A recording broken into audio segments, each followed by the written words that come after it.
Hi, welcome back to Doom 2. So here we're at map 10, aka Refueling Base.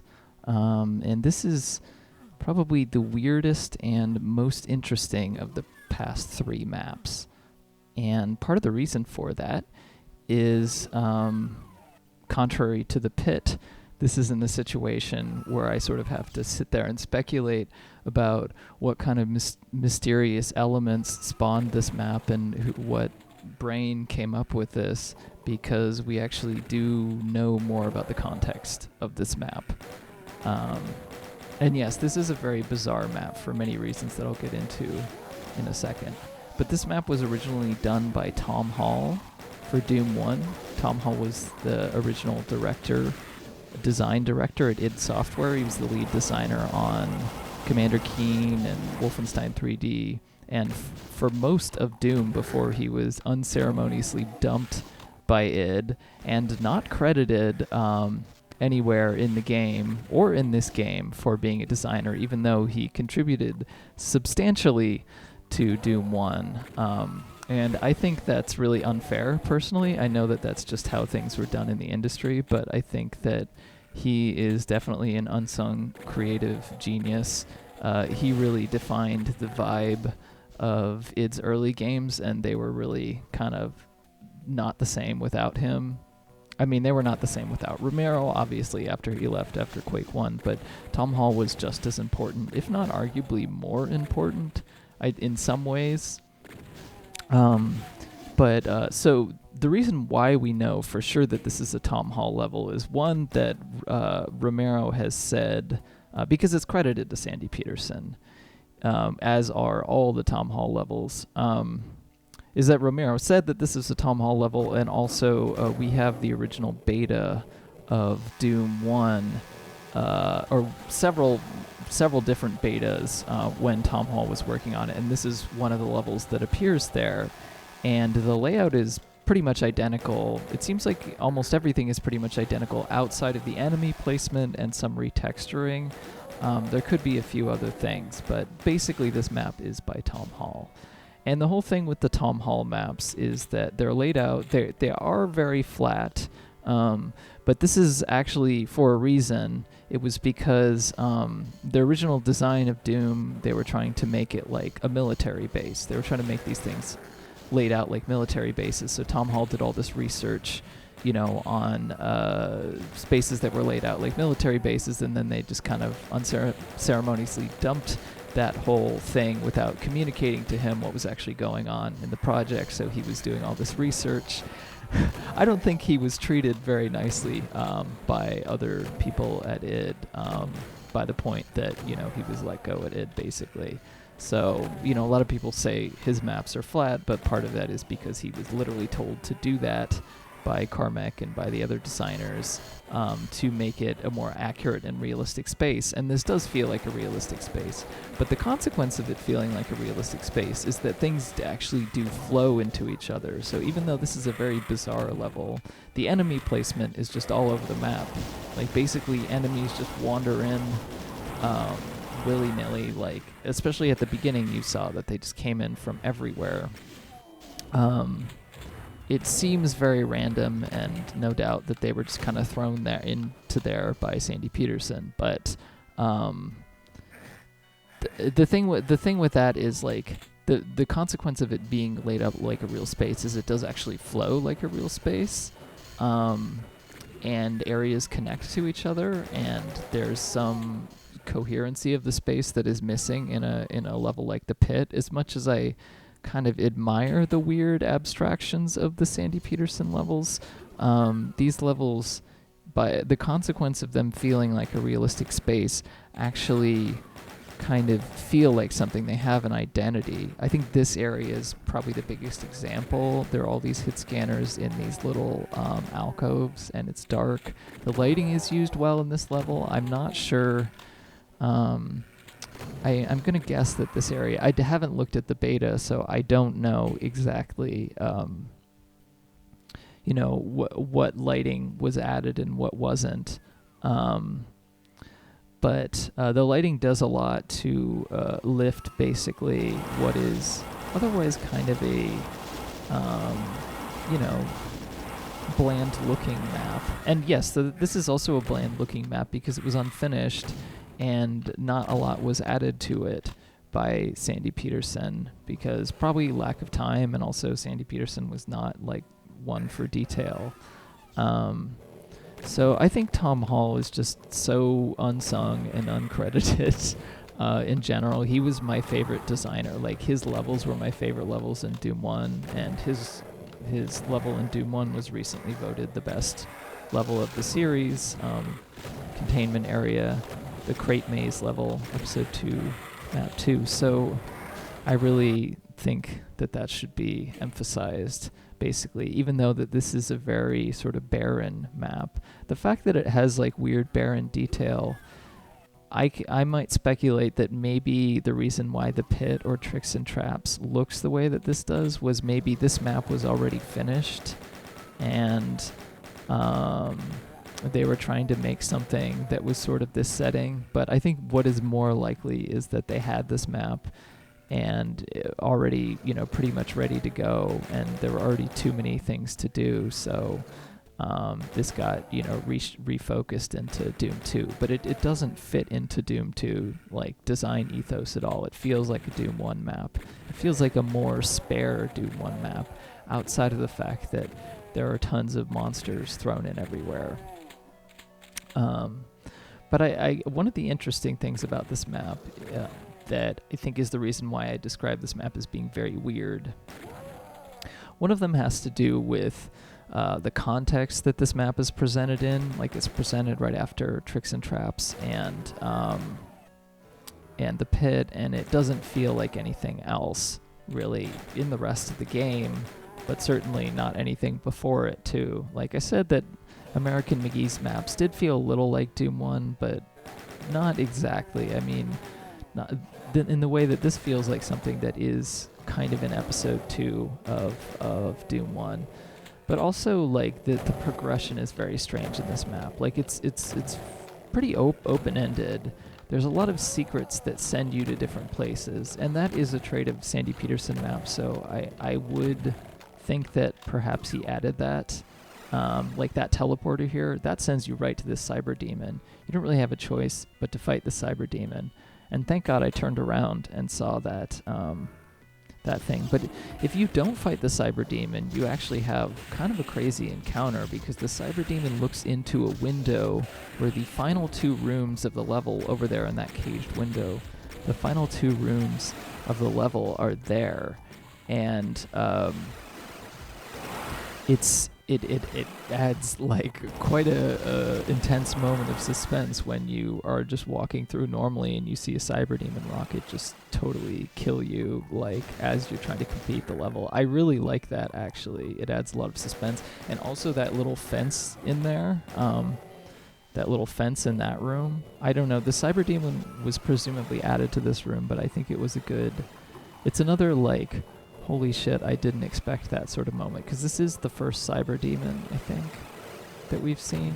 No, that's the second one. But Tricks and Traps was sort of a gimmick level. Although, you know, we can't really conclude if the pit was also a gimmick level or, you know, whatever. But yeah, there's a lot of invulnerability spheres, which, you know, by the standards of modern Doom maps, they don't use them a lot. But given that this is only map number 10, it makes sense that they use it here. And this is a completely different area.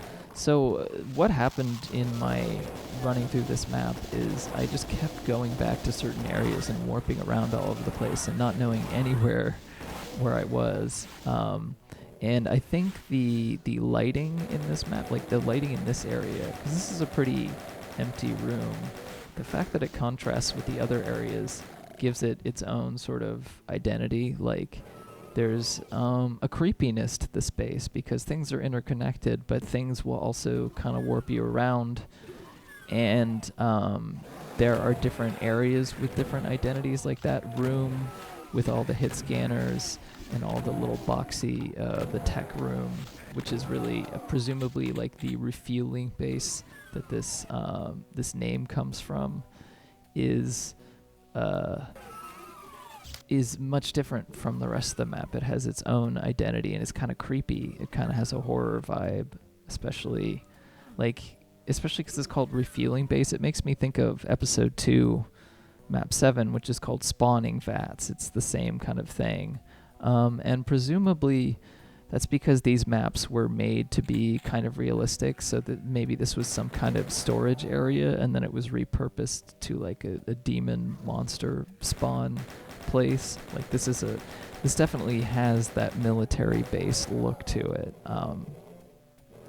But by consequence of that, even though it doesn't have, the John Romero design principles of not doing what they couldn't do in Wolf 3D, because, the ground is pretty much flat for a lot of these Tom Hall maps. Which again, he didn't have time to complete a lot of these maps, so that's part of it. And they were also specifically ordered to be made in that style. I mean, presumably it was a creative choice that he made, but it was also aided by other people, and I believe that it was aided by other people because he's made all kinds of different things. So he's certainly capable of that.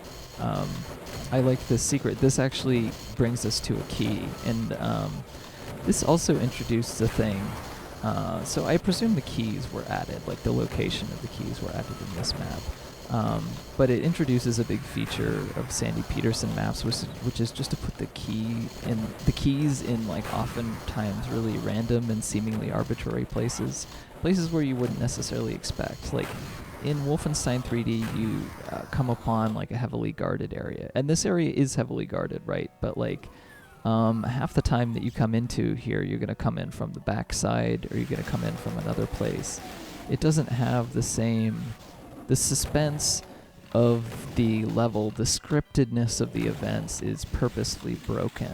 And that's one thing I like about Doom map design, is that there is, there are some kind of scripted events, but oftentimes, especially with the first Doom, you can approach different areas from different angles and different places, so there isn't necessarily that linear setup. And most modern games will not give you the space or time to do that. Like either you're playing, an open world game, which is like made to be open world, so it doesn't really have anything that feels scripted to begin with, or you're making a game where everything is scripted and everything is oriented around that scripted event. But here there's sort of like these pseudo-scripted events, like places where it seems like you're supposed to approach from one place, but then oftentimes there are options to approach from elsewhere, so it feels like you're kind of sneaking through a space. It's like you're almost doing something that you weren't meant to do. So I don't really like this room, but I mean, this is an example of this map just not being complete. Like this room was obviously not complete, but then again, it fits with like the pit or Tricks and Traps, where there were just these giant rooms that like, there was nothing going on in them basically. This is the only room that has a little more detail going on in it. I should have looked at the alpha just to see what exactly had changed, but the alpha is available online. You can find it. I think it's the Doom Alpha 0.6, I think, version 0.6. I'm not positive of that. Let's read what Linguisa says, actually, from the April Agitation thread. He says, Refueling Base is interesting in that it's not a Doom 2 level. Yeah, okay. 0.5 alpha. It's E1M6 in the 0.5 alpha of Doom.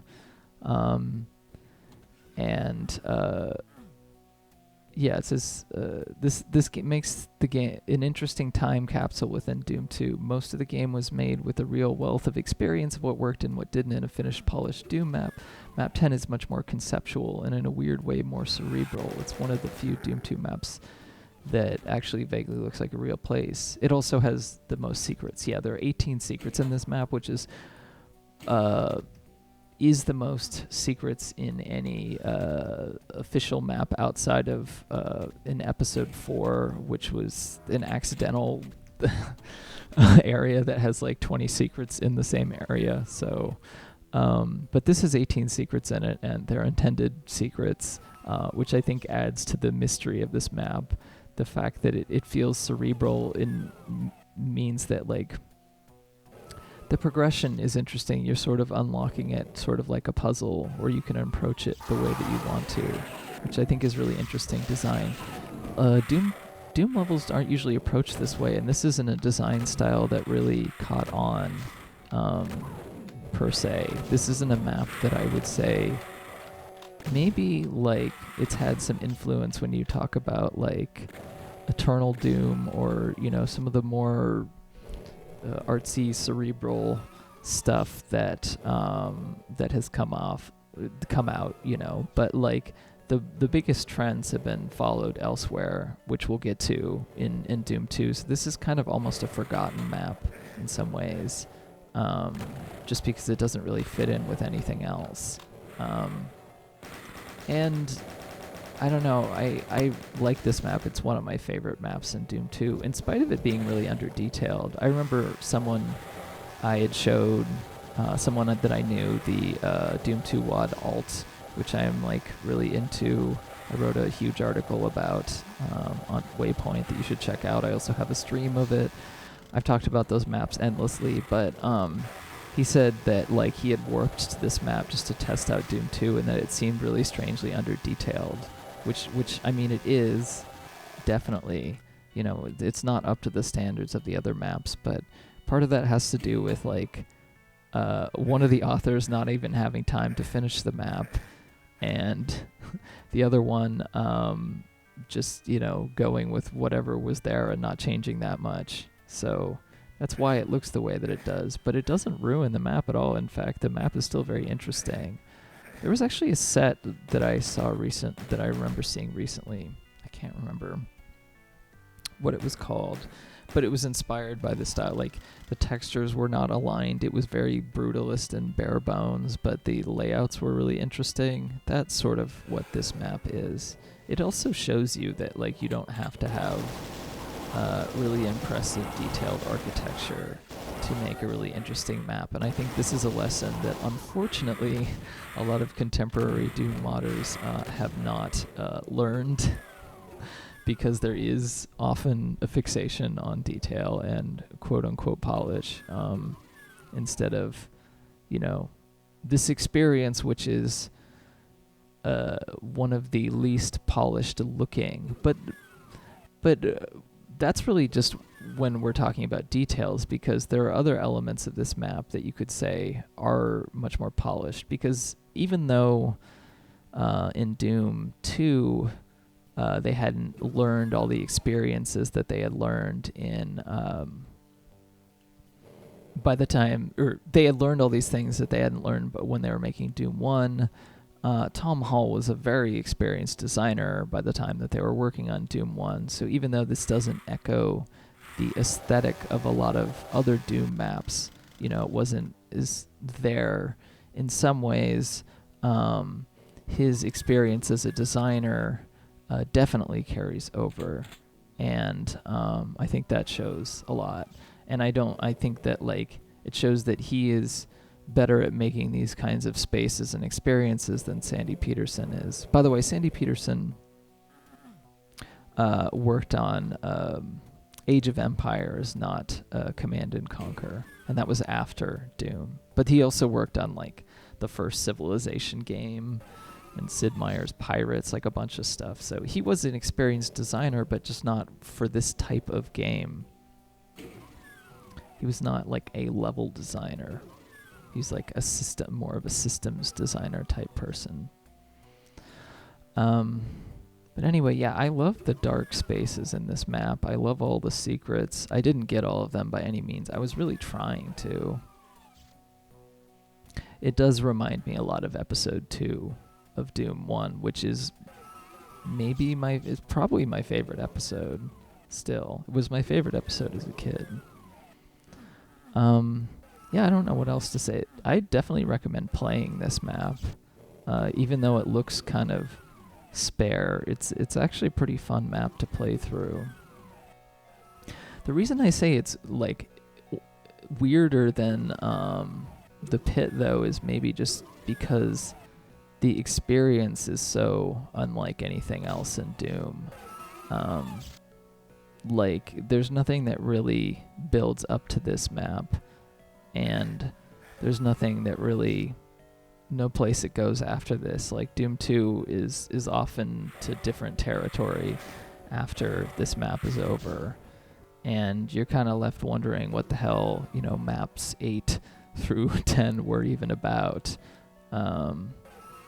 And yeah, that's why I call this series of maps like some 3 of the strangest maps in an FPS game, because it's just, it doesn't really make sense. There's no I can't speculate. Like, here I can speculate on what was behind making this map, but its placement makes it still feel very mysterious. And like, the whims of Tom Hall are very mysterious to me. Like, I can see the logic behind his design, but he is more of a creative and unpredictable designer by far than Romero, whose designs are much more comprehensible and easy to understand, like why he did particular decisions.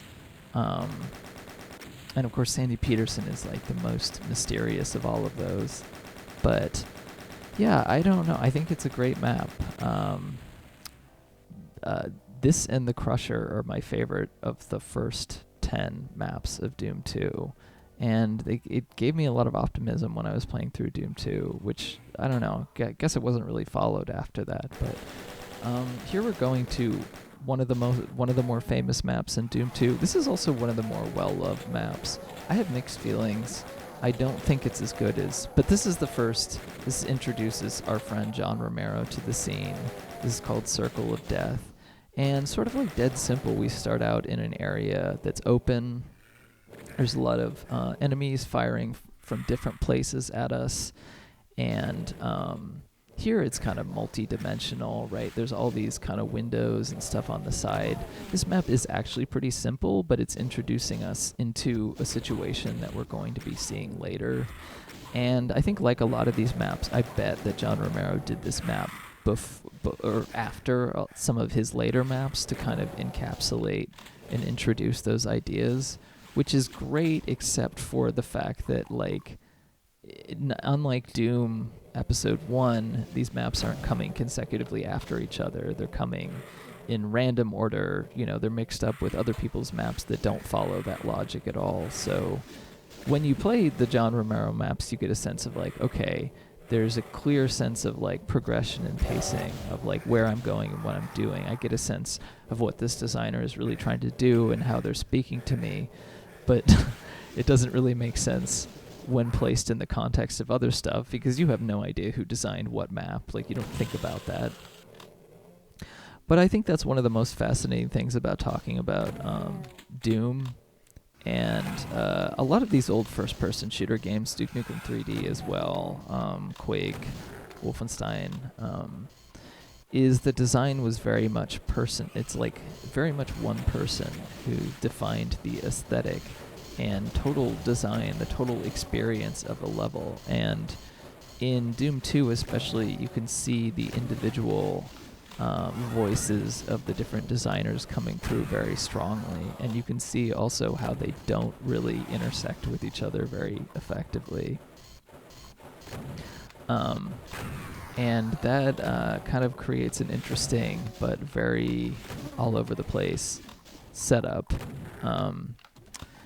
And this is the kind of aesthetic that stairs is very reminiscent. I almost call it like the John Romero stairs. It's very reminiscent of a side area in the very first, immediately to the left of you in the very first map of Doom 1. And this, I love this green texture. It's called like Zimmern or something. Zimmern 1, Zimmern 2, I don't know exactly. It's one of my favorite textures in Doom 2. He uses the textures well. Like, he picks good textures for his maps generally. They have kind of generally also a fairly brutalist aesthetic. A lot of his maps, they use metal. They are pretty brown, but they're used in a way that's kind of attractive, and there's like a lot of use of like trim and stuff, a lot of detailing, but not in the way of American McGee, where you can tell he worked over a fairly simple rectangular sort of layout. But here, it's much more, the spaces are kind of open and free flowing, but then he fills them out with a lot of detail. It's really like, it's classical design. It's sort of like, like Bach or something. I don't know, like Mozart. It's something that's very like, it's very classically considered to be good design, where he's taking some more abstract spaces and kind of working them over to make them feel and flow like a realistic space, and to the point where you don't even really notice it. It feels like it has its own identity, but it can lead his maps experiences to feel a little samey sometimes, unless he does something to sort of counteract that, which oftentimes he does do, because he understands that, like, that something is going to become too samey, so he knows how to change that up. That's why, like, people say that Romero is a great designer, and I agree with that, definitely. I don't think he has the creative vision that, like, Tom Hall does, where he could just come up with something that is totally just like that no one else has done, that just seems totally out of left field, and it's kind of dreamy, and it has this emotional experience. That's not how John Romero designs maps.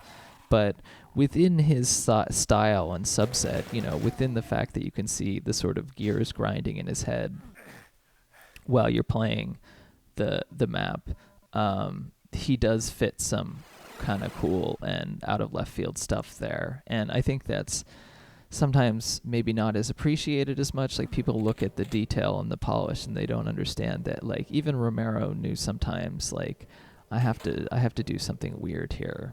And I don't think he does it as much with this map, which is why I don't think I like it as much. It is very much what you see is what you get, this map. Like, it is very much the central area and stuff that kind of goes off of it. It doesn't meander really from that. But this is like, this and Dead Simple are the two sort of setups that heavily influence modern Doom maps. Open spaces where you run around in, there's a lot of enemies coming from different angles, a lot of dodging enemies, a lot of sort of different areas unlocking based on like a central area, but just a lot of like open running around, running back and forth, sort of evading and avoiding enemies. Like, that is a very modern sensibility for Doom, and it's not really something. The encounters are more structured too, generally, but that's not really something that is like done in Doom 1 as much. Even the Romero maps, like, even, they have very structured encounters, but they are a little bit more open and free-flowing and meandering. And like I said, I think this one is the most like classically Romero map, which is why I think a lot of people like it, but it's too predictable for me, in a way that his some of his other maps in Doom 2 kind of get away from that and do something a little weirder, and maybe they aren't as well regarded for that, but I think I appreciate them more because I appreciate his ability to like recognize his ability to kind of go outside of a certain style, because I think oftentimes there's this like quote from Ralph Waldo Emerson. It's a foolish consistency is the hobgoblin of small minds.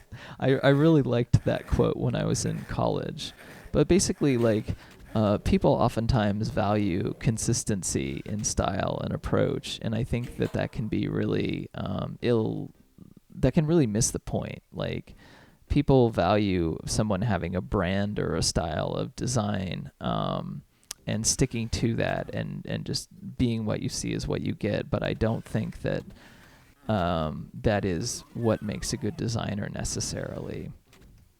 And I think that even Romero like recognized that as much as he stuck to those rules. But I think what oftentimes people value in his maps is that like he appears to stick to those things. and I don't necessarily think that that's what is actually interesting about some of his designs, because he does do some things that are pretty weird. It's just that he does them within the context of like, he makes it work in a way so that it feels natural and you don't even think about the fact that, well, that was actually kind of strange. I love the bars, like the way that the bars open here. There are also secrets in this map that I totally missed on. I'm sorry I'm like not going over the specific details, but it really is like, I mean, you can look at the details. This map is much more visually polished certainly. And like he uses the windows and sort of looking into different areas very, very effectively. It makes the spaces feel a lot more open. Like his maps, when you talk about flow, like are always the things that match into this. And this map is basically Flow the map. Like it really is. Like it's the most like classical representation of fucking flow that you can get, for better or for worse, in a map. So if you look up the definition of flow, just like, and circle of death should be in the fucking dictionary, because this is what this map is. Yeah, I said on my Twitter, flow is for hippies.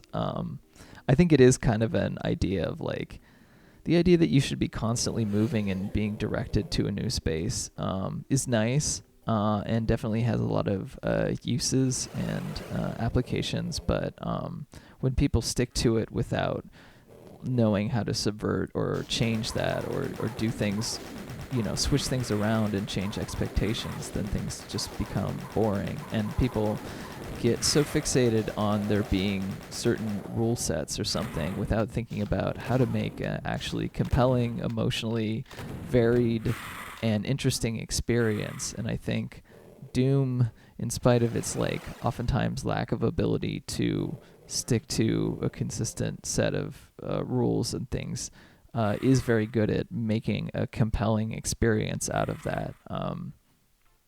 And I think it's very intentional that this is the first Romero map that we see, and it also ends this particular first episode. So this is the last map of the first episode of Doom 2, and then we're going to go into the city maps. There's a reason why it's here. It's introducing you to things that you're going to see later, and it's also introducing you to this kind of open design style.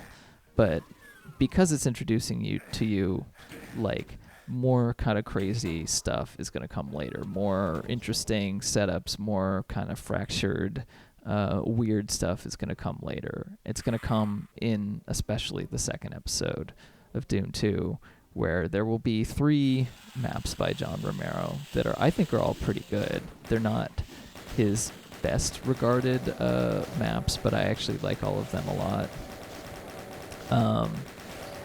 And it's going to introduce you to things that come up in his maps that are going to be, subverted and changed and whatever later. Here's an interesting setup here. I kind of fell in that pit, but it also does a good job of like, this is sort of carrying whatever minimal thread of story exists in Doom 2, because like the whole thing about Doom is that it doesn't really follow a story. It's just kind of like level to level, and then you kind of just have to project whatever you want to into it. I think Doom 1 episode 1 is the only thing that feels like it follows any kind of coherent progression, and then the rest is just all over the place. But here we're really trying to have some sort of story with this level, because we're doing all this stuff, and then we're coming to this end area here with these like candles in the window and stuff, and we have to like we have to hit some major switch at the end. And the way that we enter this area, the way that it's kind of spooky or whatever, will show us, will kind of give us this sense that like, okay, this is like the inner sanctum or something. It kind of has this church-like feeling to it, which is a kind of space that doesn't exist in Doom 1, but would exist a bunch. There are multiple levels that feel like this from Romero in this, and then in episode 4 of Doom 1, that came after Doom 2, like the 2 levels by Romero, both have that sort of setting, and really kind of use that this style that he's really establishing here. And this is a new style also, like compared to his maps in Doom 1. Like this feels different. The openness, the way that the spaces sort of intersect with each other, it has a different style. So he is deviating and changing, and sort of his design style is changing, and you can see that happening like in real time. So I think it's good because, again, like when you focus so much on the design rules that he sticks to, sometimes you can miss that, how much like these designers, how much they often don't stick to these rules, or their rules change, or their ideas change. And like, they were, at some level, Doom 1 and Doom 2 were a big mess, but at some level they did know what they were doing. They did know that they were making something totally new and something that wasn't like anything else out there. And I remember seeing an interview with him where he was like, like saying that the first-person shooters as a genre, they really haven't, like, most games haven't tried a lot of the stuff that they tried in Doom 2, and Doom 1 and Doom 2, and they tried all of it at once. Like, and probably intentionally, like probably they were like, we're going to try as much as we possibly can, because the rules aren't set out. Like these games literally invented the idea of first-person shooter. Like people called first-person shooters Doom clones before, for years and years and years before it got established as a genre. And so they're really just inventing rules for something that doesn't exist yet. And because of that, there's a lot of stuff that's done that, got streamlined out, or that people didn't do because it was so specific to Romero. It was so specific to, Carmack, or either of the Carmacks, or Sandy Peterson. I like this. So that's a point of no return. Like, I couldn't go back up that lift, so they put that teleporter there intentionally, knowing that, like, okay, maybe you'll hit the switch at the end of the map to finish the map because it looks, crazy, it looks intimidating.